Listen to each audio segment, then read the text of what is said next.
नमस्कार, मैं खुशी और आप देख रहे हैं भिवानी हलचल। क्या रेलवे ओवरब्रिज बनने में फंसा है राजनीतिक दांवपेच? 18 महीने में बनने वाला शहर का सबसे छोटा रेलवे ओवरब्रिज 4 साल बाद भी नहीं बन पाया। जीतूवाला जोहड़ फाटक का पुल नहीं बनने पर लोगों ने धरना किया शुरू। भिवानी जीतूवाला जोहड़ पर करीब 18 महीने में ओवरब्रिज बनना था, लेकिन करीब 4 साल बीतने के बाद भी नहीं बन पाया है। यहाँ के निवासियों की मांग पर सांसद धर्मवीर सिंह ने इस ओवरब्रिज का निर्माण कार्य शुरू करवाया था ताकि लोगों को परेशानियों का सामना न करना पड़े, लेकिन करीब 4 साल लगने के बाद भी ये ओवरब्रिज निर्माण कार्य पूरा नहीं हो पाया, जिसके लिए क्षेत्रवासियों को धरने पर बैठना पड़ रहा है। नगर पार्षद शिव कुमार ने बताया कि साल 2020 में ओवरब्रिज का निर्माण कार्य शुरू हुआ था। करीब 1 साल तक ओवरब्रिज का कार्य ठीक ढंग से चला, लेकिन बीच में मकान आने की वजह से काम बंद कर दिया गया था। लेकिन कोर्ट से रास्ता साफ होने के बाद भी इसका निर्माण कार्य शुरू नहीं हो पाया। इसकी वजह से आसपास के लोगों को परेशानियों का सामना करना पड़ रहा है। क्षेत्रवासियों ने सांसद धर्मवीर सिंह व विधायक घनश्याम सर्राफ से ओवरब्रिज जल्द बनाने की मांग की है। नमस्कार, भिवानी हलचल में आपका स्वागत है। भिवानी में विकास कार्यों की गति किस कदर चली हुई है, वो एक उदाहरण जानने का हम प्रयास करेंगे। आपको एक नमूना बताएंगे। 18 महीने में रेलवे ओवरब्रिज जीतूवाला जोड़ के पास बनना था, बावजूद उसके 4 वर्ष बीत गए हैं। 4 वर्ष बीतने के बावजूद भी आप लोग जो इसका दृश्य जो देखेंगे, ये आधा अधूरा अब भी नज़र आ रहा है। ये सांसद धर्मवीर सिंह की पहल पर, लोगों की डिमांड पर यह शुरुआत हुई थी। 18 महीने का समय के दौरान ये तैयार होना था। 4 साल बीत गए हैं। सांसद धर्मवीर सिंह का कहना था, आश्वासन था कि उनका सेकंड टर्म जो ही पूरा होगा तो ये रेलवे ओवरब्रिज भी बन करके तैयार हो जाएगा। लेकिन हालात आप देख सकते हैं। यहाँ कुछ मोजिज लोग बैठे हुए हैं अनिश्चितकालीन धरने पर, भूख हड़ताल पर। जानने का प्रयास करेंगे। शिव कुमार गोठवाल नगर पार्षद हमारे साथ मौजूद। ये गोठवाल जी, क्या था, कितना समय से था? लोग, आप समय समय पर धरने पर बैठ जाते हो, थोड़ा सा काम शुरू हो जाता है, फिर धरने से उठ जाते हो, फिर काम बंद हो जाता है। ये नाटकीय घटनाक्रम हम कह सकते हैं इसको। 4 वर्ष बीत गए हैं, क्या कहना चाहेंगे? जी चौहान साहब, ये हमने 2017-18 में इस लाइन पार क्षेत्र के लिए मांग करी थी कि अंडरपास बनाने के लिए। तो उस टाइम ये नॉट फिजिबल बता दिया गया था कि अंडरपास नहीं बन सकता। तो चौधरी धर्मवीर से मिलने के बाद में उन्होंने कहा कि ये अपना ओवर ब्रिज बना देंगे। तो हमने हाँ भर ली थी, सारी जनता तैयार हो गई थी। उसके बाद में 2020 में इसका शिलान्यास किया गया। शिलान्यास करने के बाद में हमें पता लगा कि ये 18 महीने में तैयार हो जाएगा। काम भी शुरू हो चुका था, हमें उम्मीद भी हो गई थी। उसके बाद में इन्होंने साल भर काम किया। उसके बाद में इन्होंने 1 साल पूरा बंद कर दिया। इन्होंने कहा कि भाई कुछ दिक्कतें आ गई हैं मकानों की, कि सटे-वटे हो गया है, ये मकान बीच में आ रहे हैं, अड़चन है, इसलिए काम बंद कर दिया गया। उसके बाद में हाई कोर्ट की या भिवानी कोर्ट के माध्यम से ये मकानों का रास्ता साफ हो गया। 3 साल हो गए मकान टूटे हुए। 3 साल मकान टूटने के बाद में भी हमारी कोई सुनवाई नहीं की। हम बार-बार में यहाँ धरना देते हैं। धरना देने के बाद में सरकार हमारी सुनती है और 15-20 दिन इस पे कार्य शुरू करवा देती है और फिर 3-4 महीने के लिए बंद कर देती है। फिर हम जवाब मांगते हैं तो कभी पब्लिक हेल्थ का नाम ले देते हैं, कभी बीएनआर का नाम ले देते हैं। इस पेच में फंसने के बाद में ये जनता 4 साल से बहुत ज़्यादा परेशान है। ये पेचीदगी कहाँ फंसी हुई है? क्या लगता क्या है? ये राजनीतिकरण है, कोई डिपार्टमेंट की ढिलाई है, या रेल निगम की तरफ से कोई लापरवाही है? क्या ये? चौहान साहब, रेलवे की तरफ से तो बिल्कुल क्लीन चिट मिल गई है, क्योंकि उन्होंने रेलवे ने अपना काम 2 साल पहले पूरा कर दिया है। मुझे तो लगता है कि ये सरकार की नाकामी कहेंगे हम, क्योंकि प्रशासन सुन नहीं रहा हमारी। बीएनआर अब पब्लिक हेल्थ पे थोपता है, पब्लिक हेल्थ बीएनआर पे थोपती है। सबसे ज़्यादा कमी है पब्लिक हेल्थ की। हमारे यहाँ एक सीवर की लाइन और पानी की लाइन शिफ्ट करनी है। इस सीवर की लाइन को 2 साल हो गए हैं। हमारे यहाँ एक्शन श्री रंगा जी हैं, उन्हें पूरी जनता को 60,000 जनता को गोली देते हैं। जाते हैं हम 10-20 आदमी मिलते हैं, वो कहता अभी करवा दूंगा, अभी करवा दूंगा। उसकी वजह से भी ये सीवर का काम नहीं हो रहा। महकमा को कहो चाहे एक्शन को कहो, उनको बोलते हैं कि भाई काम कब तक हो जाएगा, अभी करवा दूंगा। हम आखिरी में चौधरी धर्मवीर सिंह से मिले थे, तो चौधरी धर्मवीर सिंह जी ने हमें आश्वासन दिया था कि भाई अभी इलेक्शन का मोड है। पहले तो कहा था कि सेकंड टर्म खत्म होने से पहले पहले आप लोगों को ये रोड आने जाने के लिए मिल जाएगा, पर वो हमें नहीं लगा, बनता दिखाई नहीं दिया। फिर हम उनके पास पहुंचे तो उन्होंने कहा कि अभी इलेक्शन का टाइम है, आप मेरा इलेक्शन सुचारू रूप से करवाएं, मुझे जिताएं, मैं आपको बहुत जल्द ये आपको रोड बनवा के दूंगा, पुल बनवा के दूंगा। पर 2 महीने हो गए, अभी तक हमें चौधरी धर्मवीर से भी कोई आश्वासन नहीं मिला, हमारे माननीय विधायक घनश्याम शराब से भी कोई आश्वासन नहीं मिला। प्रशासन की तो कहें क्या, प्रशासन तो गहरी नींद में सोया हुआ है, हमें उम्मीद नहीं लगती। आखिर में फिर हमें आज दूसरा दिन हमारा अनिश्चितकाल के लिए धरने देने के लिए हम लोग मजबूर हो चुके हैं। सत्तारूढ़ दल कोई सहयोग नहीं कर पा रहा है। बिल्कुल नहीं कर रहा। मेरा नाम रामशरण, महापंचायत का सलाहकार।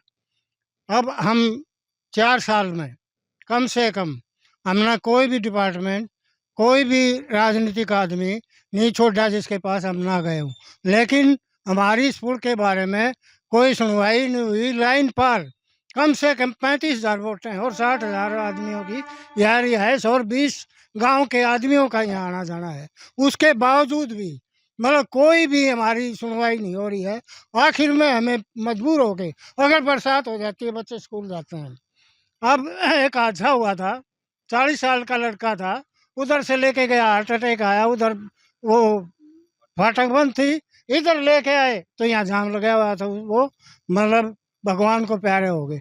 तो ऐसे ऐसे हादसे होते हैं, उसके बावजूद भी कोई भी प्रशासनिक अधिकारी, कोई भी राजनीतिक आदमी, कोई भी मतलब हमारा सहयोग करने के लिए तैयार नहीं है।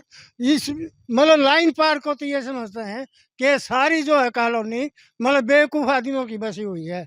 तो हम आने वाले इलेक्शनों में इनको बता देना चाहते हैं, राजनीतिक आदमियों को, वोट का बहिष्कार करेंगे और मतलब किसी को भी वोट नहीं देंगे हम। 35,000 वोट हैं यहाँ इस मतलब लाइन पार क्षेत्र में। तो हम फिर इनसे मतलब आपके माध्यम से रिक्वेस्ट करते हैं, प्रशासन से भी, राजनीतिक आदमियों से भी, हमारा इस पुल का समाधान करवाया जाए। बेंडार वाले कह देते हैं कि पब्लिक हेल्थ काम नहीं कर रहा है, पब्लिक हेल्थ वाले कह देते हैं कि मतलब बेंडार काम नहीं कर रहा, और प्रशासन जो है आप भी पूर्व में नगर पार्षद रहे हैं, क्या है ये मामला, क्या है पेचीदगी, कहाँ फंसी हुई है? राजनीतिक मामला है ये? राजनीतिक तो नहीं कहूँगा, क्यों राजनीतिकों के पास जो गए उन्होंने टाइम पे हमारी कुछ मदद भी की, ऐसी बात नहीं है। 18 महीने में बनना था, 4 साल बीत गए, तो मदद कहाँ रह गई जी? पर मदद ये रही कि जब हम जागते हैं तो वो सोते हैं, और वो सोते हैं तो हम जागते हैं। ये कमी यहाँ रही है। हमारा तालमेल जो है वो मिला नहीं। सबसे ज़्यादा नाकामी इसमें है बीएनडर और इसकी पब्लिक हेल्थ। जब तक वो लाइन क्लियर नहीं मिलेगी ना के पुल का काम चलेगा नहीं, वो कर नहीं रहे। अब ये जो धरना प्रदर्शन, भूख हड़ताल कब तक जारी रहेगी? जब ये तक ये काम शुरू नहीं होगा, ये थोड़ा सा काम शुरू चाहे होगा, कितने दिन लग जाओ, चाहे हमने रेल तड़ा सिर देना पड़ो, वो तो हटाएंगे नहीं। हमने मतलब इतना वो छो आ रहा है, हमारे बच्चे इतने तंग हैं, हमारे मतलब बुजुर्ग इतने तंग हैं, दाग पे आने जाने वाले तंग हैं, हर आदमी तंग है, शहर का आदमी पूरा तंग है। क्यों यहाँ शमशान घाट है, शमशान घाट में पूरे शहर को आना पड़ता है। लोग गाड़ियाँ बक के जाते हैं, हमें भी। अब क्या कैसे बचते हैं ये लोग, लेकिन हमें बेहुदा बताते हैं लोग। इसको जब तक धरना नहीं उठेगा, जब तक ये हमारा काम नहीं हो। शमशान घाट के लिए भी रास्ता नहीं बचा वर्मा जी। आपका कोई संघर्ष काम नहीं आ रहा है क्षेत्रवासियों के लिए? 50-60 हजार की आबादी है, 35,000 वोट हैं, क्या सत्तारूढ़ दल को वोट अच्छे नहीं लगते? मैं रोहतास वर्मा, संयोजक महापंचायत। ये पुल का निर्माण किसी भी सरकार के नज़र में नहीं था बनाने का। केवल जनता और मीडिया, प्रिंट मीडिया और ये आप वाला मीडिया, इनकी वजह से ये पुल बनना शुरू हुआ। अब डिले में है, डिले में अब हमारे समझ में नहीं आया कि अधिकारी जो है वो ये चाह रहे हैं कि काम को डिले करें और जनता में रोष हो और ये सरकार के खिलाफ आंदोलन करें, और वो हमने कर ही दिया। हमें किसी द्वेष से नहीं करा, किसी को परेशान करने के लिए नहीं किया। हम अपने दुख के लिए, हमारे छोटे छोटे बच्चे, महिलाएं, बूढ़े, आप खुद आप देख लो कि रास्ता नहीं आने जाने का। बरसात हो जाए तो बात ही अलग है। तो अब दूसरा सरकार की तरफ से कोई नुमाइंदगा यहाँ आकर के आश्वासन दिया किसी ने अभी तक? अब कल ही हमने शुरू किया, अभी तक कोई नुमाइंदा नहीं आया और ना ही हमें उम्मीद है, क्योंकि सो रहे हैं सारे। एमएलए तुम्हारा सारा हमेशा सोया रहता है, उसकी नींद नहीं टूटी। चौधरी धर्मवीर सिंह जो नए नए सांसद बने तीसरी बार, उन्होंने हाथ जोड़ लिए, कूणियों तक हाथ जोड़ कर बोला मैं तो छक लिया इस काम से, क्या करूं, मैं मजबूर हूं। हमारा इसमें सीधा सा आरोप है पीडब्ल्यूडी और ठेकेदार, ये दोनों मिलकर तो हमें परेशान कर रहे हैं और पब्लिक हेल्थ इस पुल बनने को में रुकावट डाल रहा है। रेलवे की तरफ से हमें कोई दिक्कत नहीं, रेलवे अपना, बाकी बहुत जगह देखा है रेलवे का अटका रहता है, रेलवे का काम इन टाइम हो गया। और आज भी कल भी उनका फोन आया, बोला जी हमारी तरफ से कोई बात हो तो हम तैयार हैं। जैसा कि अभी आप लोगों ने सुना, ये लोगों की पीड़ा है, हम ये कह सकते हैं रोष भी है। पूर्व पार्षद ब्रजलाल जोगी ने तो यहाँ तक कह दिया ये धरना तब उठेगा जब इस पर निर्माण कार्य शुरू हो जाएगा, नहीं तो ये रेल के नीचे कटने के लिए भी बाध्य होंगे, मजबूर होंगे। ये रोष स्वरूप इनके शब्द हैं। ये आप देखेंगे ये 50 से 60 हज़ार की आबादी है, 35 हज़ार के आसपास ये मतदाता यहाँ पर रहते हैं। और ये खास तौर पर यहाँ पर रामबाग है, रामबाग पर पहुँचने के लिए भी किसी प्रकार का कोई रास्ता नहीं है। करीब 18 से 20 गांवों का ये रास्ता है, मुख्य मार्ग जिसको हम कह सकते हैं। लेकिन बावजूद इसके पब्लिक हेल्थ की डिपार्टमेंट की अभी दुर्दशा जो ये बता रहे हैं, कार्यकारी अभियंता पर दुखड़ा तक रो रहे हैं। प्रशासन की तरफ से कोई भी सुध लेने वाला नहीं है। खास तौर पर सत्तारूढ़ दल की बात करें, विधायक की तरफ से भी नाकामी बता रहे हैं। और सांसद धर्मवीर सिंह जैसा रोहतास वर्मा जी का कहना था कि इन्होंने भी हाथ जोड़ लिए हैं कि इस काम को लेकर के वो थक चुके हैं। कहाँ नहीं हो पा रहा है, क्यों नहीं हो पा रहा है, किसका पेच है, क्या पेच है।